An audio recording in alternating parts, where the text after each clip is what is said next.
Hello student. तो जैसा कि आप लोगों को पता है कि आज कक्षा 10वीं का हिंदी का अर्धवार्षिक का पेपर है और कल मैंने मैथ का पेपर डाला था जिसके क्वेश्चन आपको 100% आपके हाफ ईयरली एग्ज़ाम में देखने को मिले हैं। तो इसी प्रकार मैं आप लोगों के लेकर आया हूँ कक्षा 10वीं का हिंदी का पेपर जिसके क्वेश्चन आपको 100% आपके हाफ ईयरली एग्ज़ाम में देखने को मिलेंगे। तो चलिए वीडियो को स्टार्ट करते हैं और आप अपने अपने क्वेश्चन को कहीं नोट करते जाइए या फिर आप याद भी कर सकते हैं। सबसे पहला क्वेश्चन है, नवीन उपमानों का प्रयोग किस काव्य की प्रमुख विशेषता है। तो इसका जो करेक्ट आंसर हो जाएगा वो प्रयोगवाद, क्योंकि इसमें नए नए प्रयोग किए जाते हैं इसलिए इसमें नवीन उपमानों का प्रयोग किया जाता है। अगला क्वेश्चन है क्वेश्चन नंबर 2, गोपियों ने अपने वाक् चातुर्य के आधार पर किसको परास्त कर दिया। तो गोपियों ने अपने वाक् चातुर्य के आधार पर ज्ञानी उद्धव को परास्त कर दिया।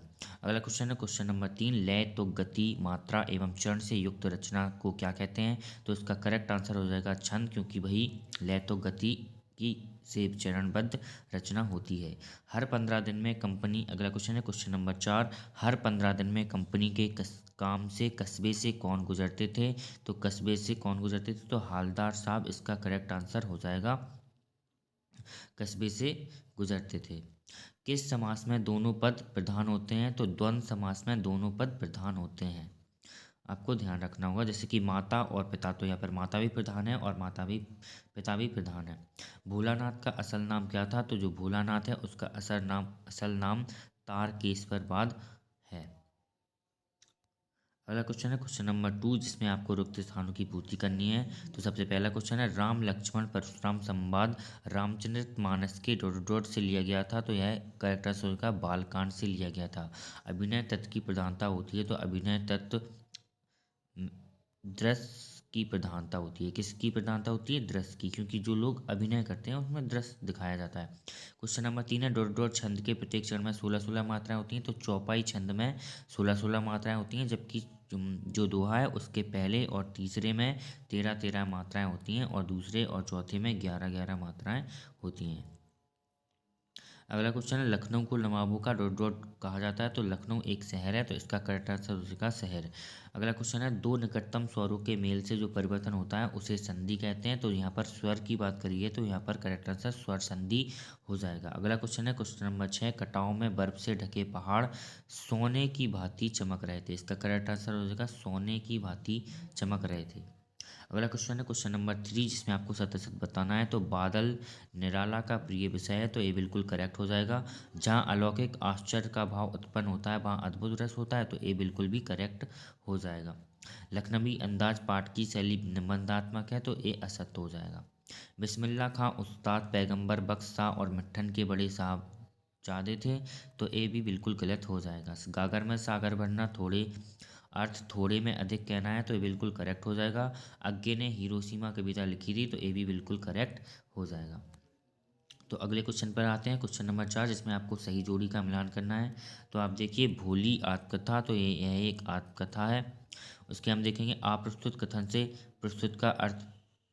प्रस्तुत का बोध कराना। तो ये अनुयुक्ति अलंकार हो जाएगा। काशी में मरण, तो काशी में मरण का करेक्ट आंसर होगा मंगल। हिंदी की प्राध्यापिका, तो हिंदी की प्राध्यापिका यहाँ पर शीला अग्रवाल थी।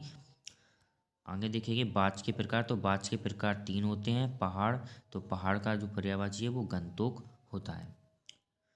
और आगे भी आप देख लीजिए, यहाँ पर क्वेश्चन नंबर 5 है, एक वाक्य में उत्तर। तो फसल कविता में हमें उपभोक्ता जो है संस्कृति के दौर में किस संस्कृति के निकट ले जाती है। तो यहाँ पर फसल है, तो यहाँ पर कौन सी संस्कृति, कृषि संस्कृति के निकट ले जाती है। कृषि संस्कृति यहाँ पर करेक्ट आंसर होने वाला है। अगला क्वेश्चन है, रमणीयार्थ प्रतिपादक शब्द काव्यम, यह परिभाषा किस विद्वान ने की है। तो इसका करेक्ट आंसर हो जाएगा पंडित जगन्नाथ। करेक्ट आंसर पंडित जगन्नाथ होने वाला है। तो इसे आप नोट करते जाइए। अगला क्वेश्चन है, नेताजी की मूर्ति पर बच्चों ने कौन सा चश्मा लगा दिया था। तो यहाँ पर करेक्ट आंसर हो जाएगा सरकंडे का चश्मा लगा दिया था। किसका चश्मा, सरकंडे का चश्मा लगा दिया था। आगे क्वेश्चन है, शिवाजी शेर थे, तो वाक्य में निहित शक्ति है। तो यहाँ पर शिवाजी का लक्षण बता रहा है कि वह शेर है। तो इसमें करेक्ट आंसर होगा लक्षणा शब्द शक्ति। कौन सी शब्द शक्ति, तो यहाँ पर लक्षणा शब्द शक्ति आंसर हो जाएगा। मैया कौन से अनाज को अमानिया कह रही थी? तो यहाँ पर करेक्ट आंसर हो जाएगा मटर को अमानिया कह रही थी मैया। क्या कह रही थी? मटर को अमानिया कह रही थी। अगला क्वेश्चन है, धर्म चक्र को घुमाने के पीछे कौन सी मान्यता है? तो धर्म चक्र को घुमाने के पीछे मानता है कि सारे जो पाप हैं वो धुल जाते हैं, सारे पाप धुल जाते हैं, ऐसी मान्यता है। आशा करता हूँ आपको बात समझ आई हो और आपने सारे क्वेश्चन नोट कर लिए हों। तो आगे आगे भी मैं आपको बता देता हूँ कि कौन कौन से यहाँ पर रीतिकाल की विशेषता आई हैं। तो रीतिकाल में श्रृंगार रस की प्रधानता होती है और यहाँ पर वीर रस की भी प्रधानता होती है। तो आप इसे लिख सकते हैं, या फिर आप प्रगतिवाद की दो दो कवियों के नाम और उनकी रचनाएं लिख सकते हैं। इसके बाद सूर्यकांत त्रिपाठी निराला या फिर आप जयशंकर प्रसाद की काव्यगत विशेषताएं लिख सकते हैं। यहाँ पर लक्ष्मण के अनुसार योद्धा की कोई दो विशेषताएं बताना है आपको, या फिर आप कवि नागोजन के अनुसार फसल क्या है इसे बता सकते हैं। अगला क्वेश्चन है, फागुन में ऐसा क्या होता है जो बाकी ऋतुओं में से भिन्न होता है? या फिर आप इसे लिख सकते हैं, मर्यादा नालयी के माध्यम से कौन सी मर्यादा ना रहने की बात की जा रही है। अगला क्वेश्चन है, अतिशयोक्ति अलंकार या फिर आप अद्भुत रस की परिभाषा लिख सकते हैं। अगला क्वेश्चन है, दोहा छंद उदाहरण सहित समझाइए या लिखिए। तो आप इसे लिख सकते हैं, या फिर आप महाकाव्य का नाम और उनके रचनाकारों के नाम लिख सकते हैं। अगला क्वेश्चन है क्वेश्चन नंबर 6, जहाँ पर आपको कहानी के 6 तत्वों के नाम लिखना है, या फिर आप उपन्यास सम्राट लिख सकते हैं। किसे कहा जाता है ये पूछा गया है, तो उसके दो उपन्यासों के नाम लिख सकते हैं। तो प्रेमचंद जो है वो उपन्यास सम्राट है, तो उसके आप उपन्यास के नाम भी लिख सकते हैं। स्वयं प्रकाश या फिर यशपाल की साहित्यिक विशेषताएं लिख सकते हैं। अगला क्वेश्चन है, बाल गोविंद भगत की कबीर पर श्रद्धा किन के रूप में प्रकट हुई, इसे लिख सकते हैं। या फिर आप शहनाई की दुनिया में डुमराव को क्यों याद किया जाता है?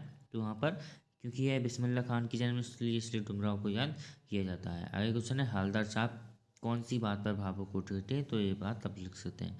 अगला क्वेश्चन है क्वेश्चन नंबर 16, ईश्वर में आस्था रखने वाला, तो यहाँ पर हो जाएगा क्या? आस्थक। ईश्वर में आस्था रखने वाला, तो यहाँ पर आस्थक हो जाएगा। आंखों के सामने, तो आंखों के सामने का जो करेक्ट आंसर, तो इसका करेक्ट आंसर हो जाएगा प्रत्यक्ष, क्योंकि आंखों के सामने को हम क्या बोलते हैं? प्रत्यक्ष। या आंखों के सामने नहीं है तो फिर हम अप्रत्यक्ष बोलते हैं। तो ऐसा करता हूँ आपको बात समझ में, इसका क्या हो जाएगा? इसका आस्तिक हो जाएगा। तो आप इसे कर सकते थे।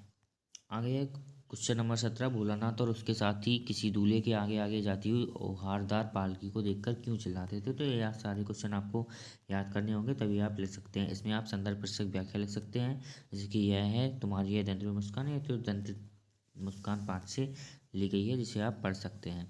या फिर आप पिता के ठीक विपरीत, तो यहाँ पर ये मनु भंडारी वाले पाठ से ली गई है, जिसे आप लिख सकते हैं। या फिर आप ये बाल गोविंद भगत वाले पाठ से। अगला क्वेश्चन है, अगरबत्ती विक्रय हेतु एक आकर्षक सार गर्भित विज्ञापन बनाकर लिखी, या फिर आप लिख सकते हैं, इस शिक्षक एवं छात्र के मध्य परीक्षा समीप आने के संबंध में संवाद लिख सकते हैं, जो कि बिल्कुल सरल होता है। इसमें आपको क्वेश्चन छांटना होता है, जिसे आप स्वयं भी कर सकते हैं। अगला क्वेश्चन है क्वेश्चन नंबर 22, जिसमें आप स्थानांतर प्रमाण पत्र लिख सकते हैं, या फिर आप बाद प्रतियोगिता में प्रथम आने का मित्र को बधाई पत्र लिख सकते हैं। क्वेश्चन नंबर 23 है, जिसमें आप पर्यावरण प्रदूषण को लिख सकते हैं, या फिर आप जीवन में खेलों का महत्व भी लिख सकते हैं। तो आशा करता हूँ आपको वीडियो अच्छा लगा हो, तो वीडियो को लाइक शेयर सब्सक्राइब कीजिए, क्योंकि आपको 80% क्वेश्चन यहीं से देखने को मिलेंगे।